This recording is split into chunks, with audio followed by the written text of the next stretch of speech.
Hi friends, இப்போ நம்ம பாக்கியலட்சுமி பார்க்க போகிறோம். பாக்கியலட்சுமியில் 2 பேரும் மாற்றி சண்டை போட்டுட்டு இருக்காங்க. சரி, இந்த சண்டைக்கு இடையில உள்ள நுழையின் மாதிரி வச்ச கோபி கடைசியில் உள்ளே வந்து மாட்டிக்கிட்டாருங்க. உள்ளே வந்தோடனே இன்னமா நடக்குதுங்க, என்னாச்சு அப்படின்னு சொல்லி கேட்க, இவன் வந்து காஃபியை கொட்டி விட்டு நான் கொட்டி விட்டேன்னு போய் சொல்கிறாடா அப்படின்னு சொல்கிறாங்க. இல்லை உங்கள் அம்மா தான் போய் சொல்கிறாங்கன்ற ராதிகா சொல்ல, ஐயோ 2 பேருக்கு இடையில மாட்டிக்கிட்டு முழிக்கிறாரு. என்ன பண்ணணுன்னே தெரில. ஒன்று நான் இருக்கணும் இல்லாட்டா இவன் இருக்கணும்னு சொல்லிட்டு இவங்க 2 பேருமே அடிச்சுக்க ஆரம்பிச்சிட்டாங்க. யோ போர் கூட ஒரு முடிவுக்கு வந்துருவோம், ஆனால் உங்கள் பஞ்சாயத்து ஒரு முடிவுக்கே வராதியா அப்படிங்கிற மாதிரி ஆயிடுச்சு. வழக்கமாக மருமகளுக்கும் மாமியாருக்கும் இடையில மாட்டிக்கிட்டு முழிக்கிற புருஷன்களை தாங்க கேள்விப்பட்டிருக்கோம். ஆனால் இங்கே சம்மந்தி, அதாவது மாமியாருக்கும் அம்மாவுக்கும் இடையில மாட்டிக்கிட்டு முழிக்கிற மகனை பார்த்தது இல்லையே.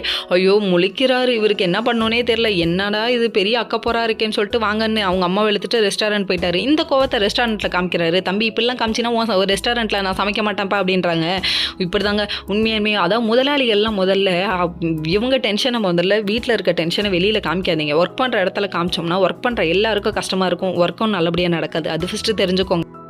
இன்னொரு பக்கம் நம்ம ஜெனி ஒரு பக்கத்து குமரி அழுகுறாங்க. ஏமா இப்படி அழுகுற, விடுமா அப்படின்னு சொல்லி கேட்குறாங்க. நான் தான் மாத்திரை கொடுக்க மறந்துட்டேன், என்ன மன்னிச்சுக்கோங்கன்னு கேட்குறாங்க. இப்படி மன்னிப்பு கேட்குற அளவுக்கு நீ பெரிய தப்பு ஒன்றும் பண்ணலாமா, நீ குழந்தைய பார்த்துக்கிறது பெரிய விஷயம்னு சொல்கிறாங்க. வேற லெவல்ப்பா அப்படிங்கிற மாதிரி இருக்குது.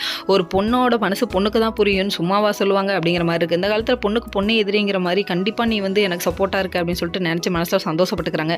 ஏன்னா இப்படி ஒரு மாமியார் யாருக்கும் கிடைக்காதுங்க. குழந்தை பிறந்ததுக்கு அப்புறமும் சரி, கன்சிவாக இருக்கும் போதும் சரி, நிறைய நெகட்டிவிட்டி நம்ம வந்து தாக்கும். அந்த டைமில் வந்துட்டு ஹஸ்பண்ட் துணையா இல்லைன்னா அது பெரிய விஷயம் தெரியும். அதுவும் 4 செவத்துக்குள்ள அடைஞ்சிருக்க ஒரு பொண்ணோட நிலமெல்லாம் ரொம்ப கொடூரமானதுங்க. Okay friends, next